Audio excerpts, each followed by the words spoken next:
फूल खिलने लगे, जगमगाए जहां, रात रुखसत हुई, आ गई फिर सुबह। अस्सलाम वालेकुम Pakistan and good morning Pakistan. कैसे हैं आप लोग? और हमेशा की तरह देती हूँ दुआ, खुश रहें, आबाद रहें, अपनों के साथ रहें, एक दूसरे का ख्याल रखें और ख़ास तौर पे अपने वालिदैन का, जो अल्लाह पाक का बहुत ही कीमती तोहफ़ा। इस दुआ के साथ मैं अपने morning show good morning with सभी का आगाज़ करती हूँ। अच्छा नाज़रीन, ऑफ कोर्स कोई ना कोई मैसेज आपके साथ शेयर होता है। तो मैं आजकल सोशल मीडिया पे आपने देखा होगा कि हमारे मुल्क के हालात बहुत ही एक हसासियत पे चले जा रहे हैं और कभी कुछ इस तरफ डगमगाता है हमारा मुल्क, कभी इस वक्त इस साइड डगमगाता है। एक अजब सी सिचुएशन में मुब्तला हो गया हमारा मुल्क। और डे बाय डे जो हमें बार बार आवाम को मेंशन किया जाता है कि हमारा मुल्क बड़ा मकरूज़ है और कर्ज़ उतारने के लिए और कर्ज़ लिए जाते हैं। और इसको सबसे ज़्यादा जो हमारी हुकूमत वक्त या हमारा मुल्क डैमेज होगा, हमारी आने वाली जनरेशन बाखुदा। बिल्कुल उसी तरह एक छोटे से घर में, एक घर के अंदर अगर कोई फैमिली है, माँ बाप हैं, बहन भाई हैं, तो अगर उनके बच्चे होते हैं, जैसे माँ बाप उनके बच्चे हैं, तो अगर बाप कुछ कोताही करता है, जैसे घर बेच देता है, किसी भी रीज़न की वजह से अपनी प्रॉपर्टी बेच देता है, तो बच्चे दर-बदर हो जाते हैं और डिफरेंट किरायों के मकान में रहते हैं। तो क्या होता है, यानी कि डैमेज हुई आपकी आने वाली जनरेशन। बिल्कुल इसी तरह मुल्क का भी यही हाल है। अगर हम अपनी चीज़ें बेचते रहेंगे तो आने वाली जनरेशन को ये सब सूद के साथ अदा करनी होती। कहते हैं सूद एक ऐसी मूज़ी बीमारी है या एक ऐसी मूज़ी चीज़ है जिसे खुदा के साथ जंग के बराबर है, ये कुरान में बताया गया है। उसके बावजूद हम मुसलमान होने का जो है झंडा लहराते रहते हैं और लेकिन हम एज़ जिस सीट पर बैठे हैं, जो जिस जगह को लीड कर रहे हैं, हमारे अंदर वो सलाहियतें ही नहीं मौजूद।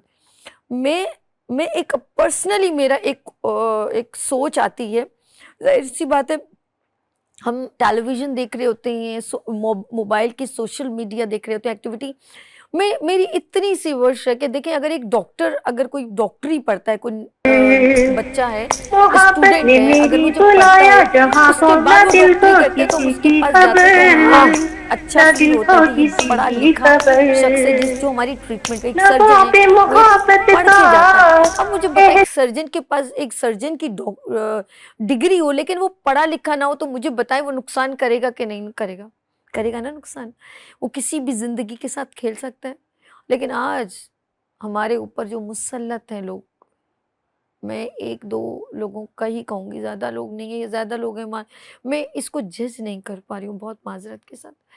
सब लोगों को वो सीट्स दी गई हैं और हमारे अवाम पर मुसल्लत किए गए जो तालीम से उनका दूर-दूर तक लगाव नहीं।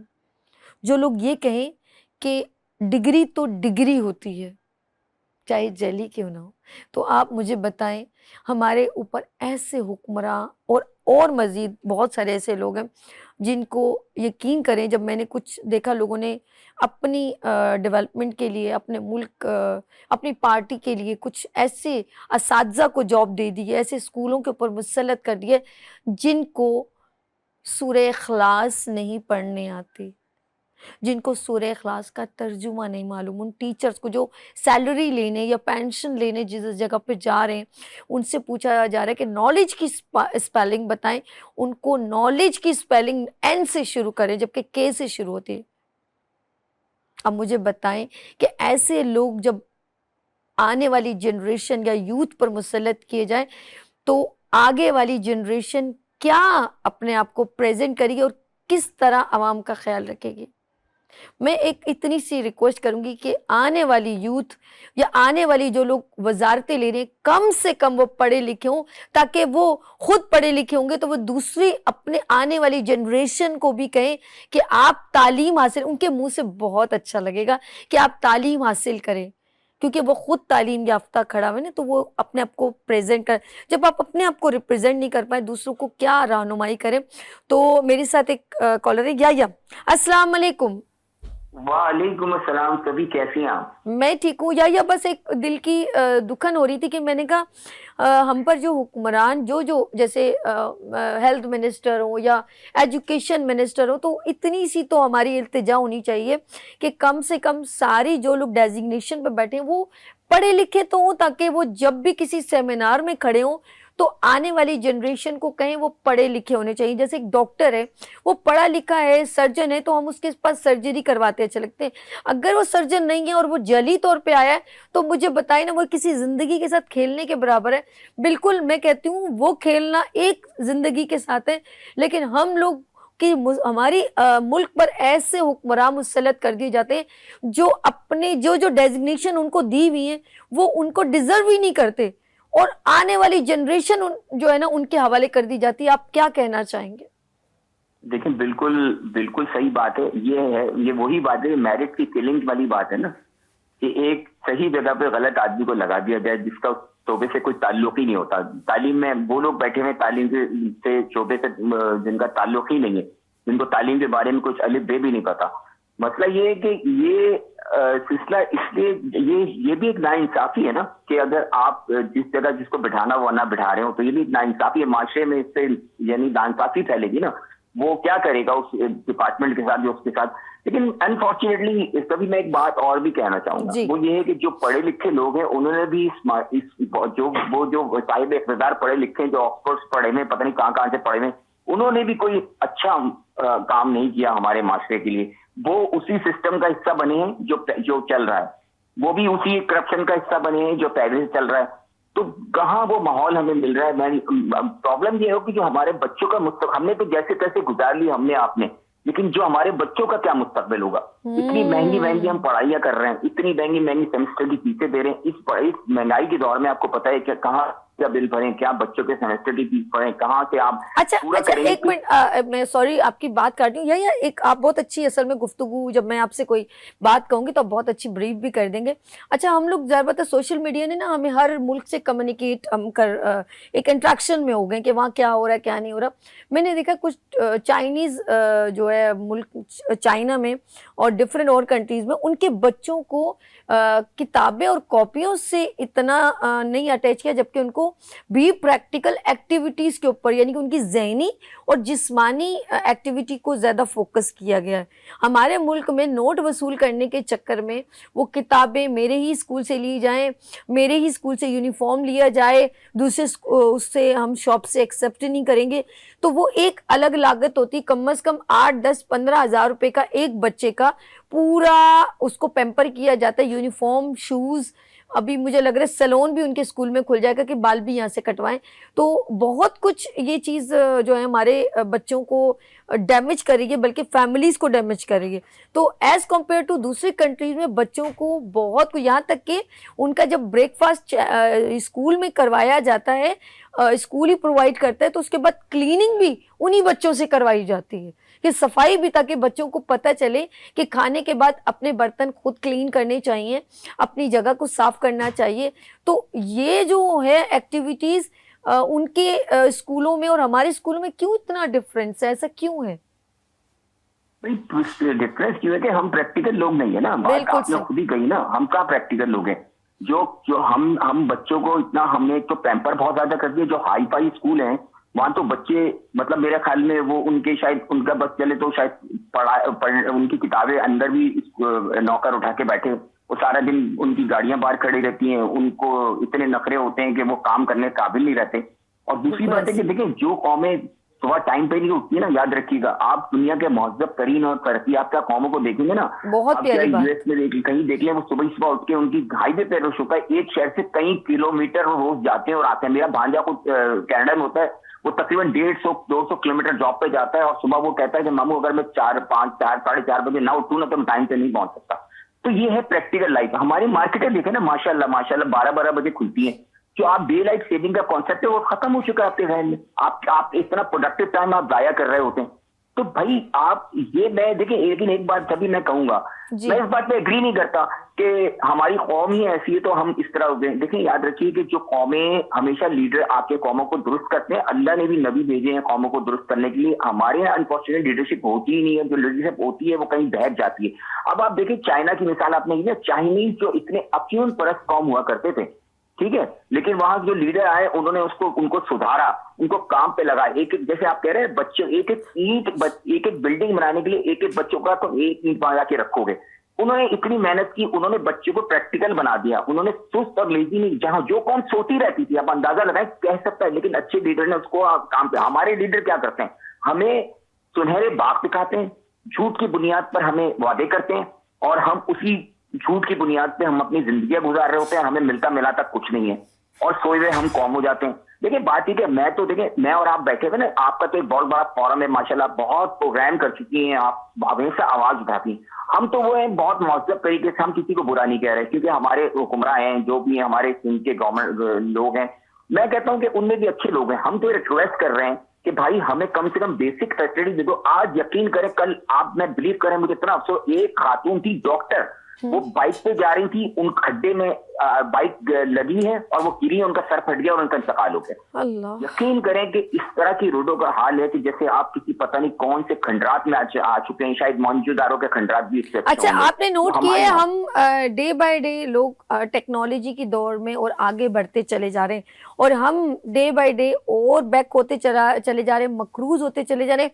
और याया, आपके माशाल्लाह कितने बच्चे हैं, ये बताइए। मेरे तो 2 बच्चे हैं, 2 अब बेटे आपके हैं, बच्चे, आपको पता है आपके बच्चे इस जिस मुल्क में इस वक्त मौजूद है वो 3.5 लाख के मकरूज है इस मुल्क के। अभी उन बच्चों को बिल्कुल। कुछ नहीं पता। अब सोचें कि 15 साल में जाएंगे तो पता नहीं 5-6 लाख के मकरूज ही ना हो जाए, क्योंकि मैंने जब से सुना था 75,000 से शुरू हुए, फिर 1.5 लाख, फिर 1,35,000, फिर 1.5 लाख, इस तरह करते करते आज एक एक बच्चा 3.5 लाख का मकरूज हुआ है, विदाउट एनी कि उन्होंने कुछ लिया भी नहीं है। और जिन्होंने लिया है उन्होंने अपने ही पेट भरे हैं, अपनी मिलें बनाई हैं, कुछ भी नहीं दिया पाकिस्तान को। वो तो रोज बरोज करते बढ़ते जाएंगे ना। आप कर्ज लेने के लिए कर्जा ले रहे हैं, कर्ज लेने के लिए, ये तो अंडरस्टूड बात है ना। अरे कर्ज उतारने के लिए कर्ज लिया जा रहे हैं ना, मसला तो ये हो रहा है। इनकी सेंसिबिलिटी देखिए जरा। उतारने के लिए कर्ज लिया जा रहा है ना, मैं यही तो कह रहा हूँ। तो फिर वो कैसे होगा? वो तो आपके पास डेफिसिट आपका बढ़ता रहेगा, डेफिनेटली बढ़ता रहेगा। लेकिन बात ही जो पैसा हमारे ऊपर तो नहीं लग रहा ना, हुक्मरानों की अय्याशी में लग रहा है, बड़ी बड़ी गाड़ियों में लग रहा है, बड़ी बड़ी अय्याशियों में लग रहा है। वो पैसा कहाँ जा रहा है? वो पैसा तो मेरे और आप पे नहीं लग रहा। असल में याया पता क्या, याया आपने जो देखिए, कभी हम किसी को जब नसीहत कर रहे होते हैं ना, इसके लिए सबसे पहले हमें वो रूप धारना पड़ता है, चाहे वो आर्टिफिशियल हो, जो भी आप समझ लें, लेकिन आपको अपने आप को रिप्रेजेंट करना पड़ता है, बी प्रैक्टिकल। और ये मिसाल मैं नहीं दे रही हूँ, ये मिसाल नबी सल्लल्लाहु अलैहि वसल्लम ने खुद करके दिखाई। जब किसी को मीठा बच्चे को छुड़वाना है, तब पहले खुद देखा कि मैं आया कि जो इतना शौकीन हूँ, गुड़ खाता हूँ या कुछ भी शायद, तो मैं अगर पहले इसको, मैं वो तो पहले दिन भी उस बच्चे को मना कर सकते थे ना, जब वो पहली बार उसकी वालदा लाई कि ये मीठा बहुत खाता है, तो उन्होंने एक बार तो दूसरे दिन मना किया, तो उन्होंने कहा पहले दिन क्यों आपने नहीं कहा? तो उन्होंने कहा पहले दिन। मैंने कहा मैं तो खुद छोड़ के दिखाऊं। तो वो हस्ती जिन्होंने खुद सब कुछ हमारे लिए करके दिखाया, एक बिल्कुल एक आम जिंदगी जो एक इंसान गुजारता है, तो उन्होंने वो रिप्रेजेंट, तो हमारे जो हुक्मरान वो हमें कहते हैं बिजली के बिल हम पर मुसल्लत करते हैं या हर चीज हमको तकलीफ देते हैं, वो खुद सब आसाइशों में, उनको बिजली जाना, पानी ना आना, इन चीजों से कोई फर्क नहीं पड़ रहा ना, तो वो क्या एहसास करेंगे? नहीं, वो तो आपकी बात सही है। देखिए बात वही है ना, देखिए बात वही है, मैं आपको कह रहा ना प्रैक्टिकल की। अगर वो तो आप हर, अल्लाह माफ करे, मैं तो कहना नहीं चाहता, लेकिन कहना पड़ेगा। हमारे उलमा हमें तो लेक्चर देते हैं, लेकिन क्या वो उलमा खुद उस पर अमल करते हैं? सारे बड़े बड़े आलिम दीन को देखें, बड़े बड़े पराडों में गुजर रहे हैं। ये सिर्फ ये एक तबका है पूरा। देखें इसमें सिर्फ उलमा भी हैं, बड़े बड़े लोग भी हैं, ब्यूरोक्रेट्स भी हैं। आप किसी एक को नहीं कह, वो एक ही गेम का हिस्सा है। सबके पास पराडो है, किसी ने शलवार कमीज पहन रखी है, किसी ने सूट पहन रखा है। सिर्फ फर्क तो यही है ना, जब वो हमें लेक्चरबाजी दे रहे होते हैं, खुद नहीं कर रहे, तो हम पे क्या असरात आएंगे? नहीं हो रहा ना। कितने मदरसे बने में, कितनी तबलीगें हो रही हैं, लेकिन इंसान की किरदार साजी का है, वही हरकतें हो रही हैं। जब मार्केटों में निकलो, बेईमानी है, दूध में मिलावट है, फना में मिलावट है, और वो नमाजें पढ़ रहे, सब कुछ कर रहे हैं। तो ये तो वही कहता है ना कि फिर अल्लाह ताला वो ऐसी नमाजों, वो ऐसी इबादत को क्या सिला देंगे हमें? तो मैं समझता हूँ कि आपकी बात सही है, मैं इस पे वाइंड अप करूंगा। देखिए बात ये कि अमन से ही जिंदगी बनती है, लेकिन माशरे के अंदर जो है ना खराबी उस वक्त ठीक नहीं हो सकती जब आप अपने आप को ठीक नहीं करेंगे। हर इंडिविजुअल को चाहिए अपने आप को ठीक करें। मैं जो एक बात आपने कही इसको बिल्कुल सेकंड करूंगा। देखिए बात आप अपने लेवल पे जो आपके इख्तियार में है, अपने घरों में इंसाफ करें, अपने कारोबार से इंसाफ करें। अगर आप दूध बेच रहे हैं तो उसमें कम से कम पानी ना मिलाएं। अगर आप कोई चीज बेच रहे हैं उसमें केमिकल ना मिलाएं, तो कम से कम अपने एंड पे तो सही चले ना। अगर जब आप खुद ही सब कर रहे हैं तो फिर माशरा तो इसी तरह परफॉर्म करेगा ना, जाहिर सी बात। अच्छा ये एक इसके ऊपर भी जरा रोशनी डालें। बड़ा मेरा मासूमाना सवाल है, और अभी मासूमाना तो वसीम बदामी का, मेरा बड़ा बचकाना सवाल शुरू कर देते हैं वर्ड। मेरा बचकाना सवाल ये है कि कहते हैं कि अल्लाह का हर हाल में शुक्र करना चाहिए, इसमें कोई शक नहीं है, लेकिन अभी जिस तरह तरक्की याफ्ता मुमालिक और सब लोग आगे बढ़ रहे हैं, हमसे हमारे साथ जो बनने वाला कंट्री है वो भी आगे निकल गया। आपको पता है ना, हिंदुस्तान ने एक पानी के अंदर की भी एक ट्रेन बना ली है, चांद पे जाने का उसने एक बना लिया है, तो वो तरक्की करता चला जा रहा है। जबकि हमारे साथ 14 और 15 अगस्त को ऑन हुआ था। बांग्लादेश को देख लो, और बहुत सारे ऐसे कंट्री हैं। श्रीलंका बिल्कुल उसका दिवालिया होके फिर वो अपग्रेड हो गया। तो बहुत सारे मुल्क हैं, तो हम हमेशा उन कंट्रीज की मिसाल क्यों देते हैं जिनके दिवालिये हो गए या जो बेड़ा गर्क हो गया, जहाँ जंगें हो रही हैं। हम अपने मुल्क को कहते हैं अल्लाह का शुक्र करें कि हमारा मुल्क, अरे उसका करें ना, कि इंसान ये क्यों ना कहे कि वो जो कंट्री बहुत तरक्की करते हैं तो अल्लाह पाक हमें तौफीक दे कि हम इतनी तरक्की करें। असल में हम लोग क्या करते हैं, एक कहते हैं ना कि जहन को ग्रिप में करना, तो हमने अपने लोगों को, अवाम को इस ग्रिप में कर लिया कि तुम अल्लाह का शुक्र करो, और हम लोग अपनी जिंदगी अयाशी से गुजार रहे हैं, और हमने खड़े होकर स्टेज पे कह देना है कि तुम लोग अल्लाह का शुक्र करो, तुम लोगों को अल्लाह ने बहुत अच्छा मुल्क दिया है, तो मकरूज है तो क्या हुआ, कोई बात नहीं।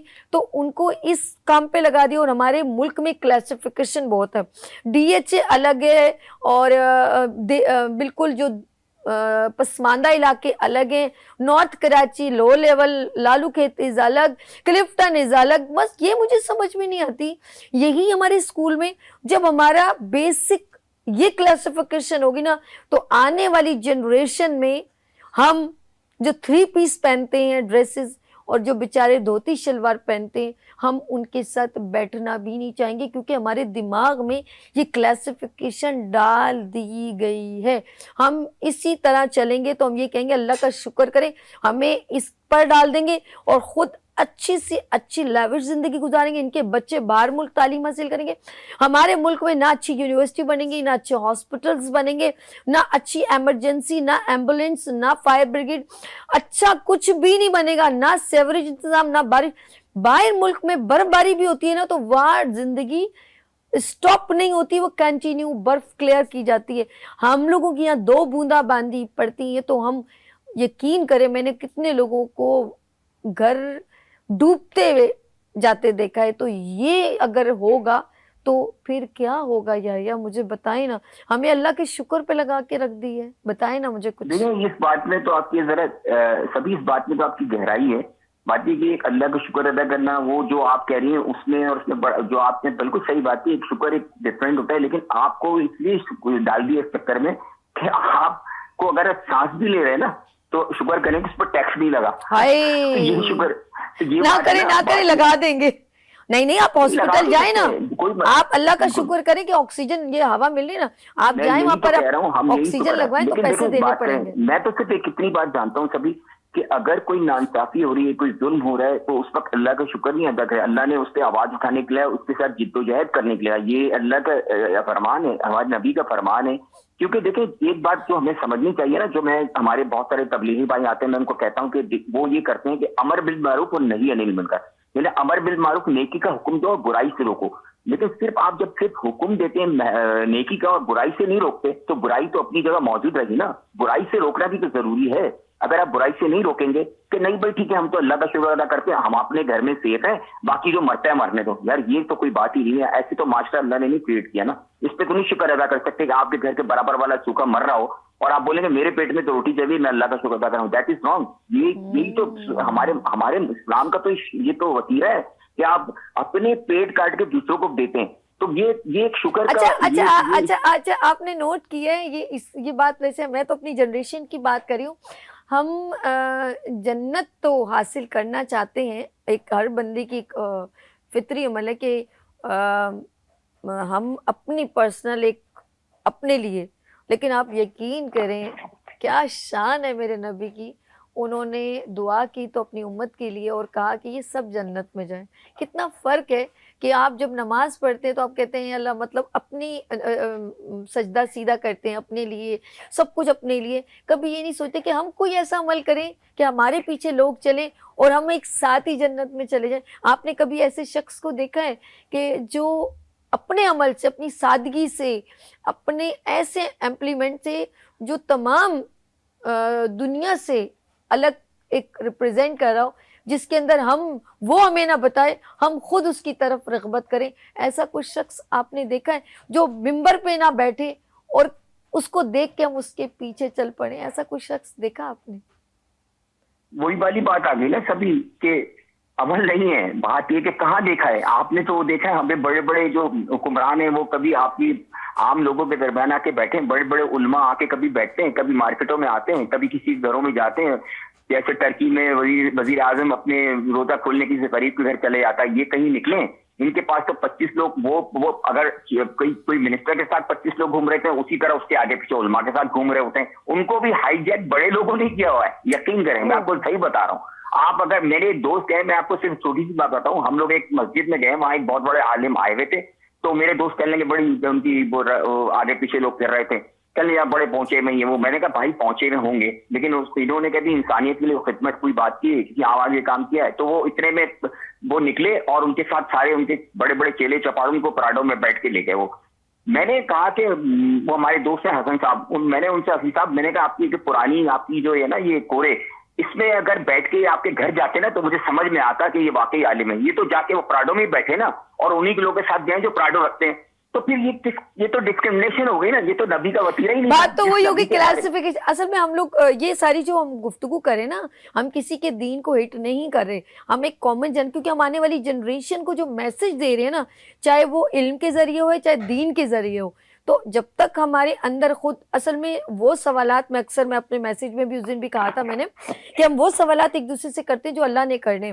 बेसिकली हम अपनी ज़िंदगी सबके साथ नॉर्मल गुजारें और इंसानियत से भरपूर गुजारें, जिसमें तमाम मज़ाहिब का ताल्लुक़ अल्लाह ताला से, वो बेहतर जाता। हम लोग अपनी जनरेशन को वो मैसेज नहीं दे पा रहे जिससे इंसानियत झलकती है। जब एक छोटी सी मिसाल दूंगी, या तुम बड़े, ये आखिरी बात है, इसके बाद इसको आपने डिफाइन करना है। मुझे बताएं कि अगर आपका एक्सीडेंट हो जाए, या आप मेरी, अच्छा चले मैं एक ना, या सिंपल, अगर आपका एक्सीडेंट हो जाए, अल्लाह ना करे, मेरे मुंह में खाक, तो मैं जाके, मुझे अगर मेरा ब्लड आपसे मिलता हो, मेरे अंदर एक इंसानियत हो, यार मैं इसको खून दे दूं, तो क्या मैं पूछूंगी कि तुम कौन से उससे हो, तुम क्रिश्चियन तो नहीं हो, तुम हिंदू तो नहीं हो, तुम कोई अहले तशी तो नहीं हो, कि तब मैं आपको खून दूंगी?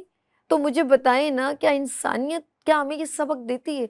हम अपनी जनरेशन को अगर बेहतर देखना चाहते हैं, तो सबसे पहले, अगर हम चाहते हैं कि वो सबके साथ बगैर तफर्रुक के अच्छा काम करके दिखाए, तो वो तमाम लसानियत, तमाम चीज़ों से एक तरफ होके एक इंसानियत का पैकर हो।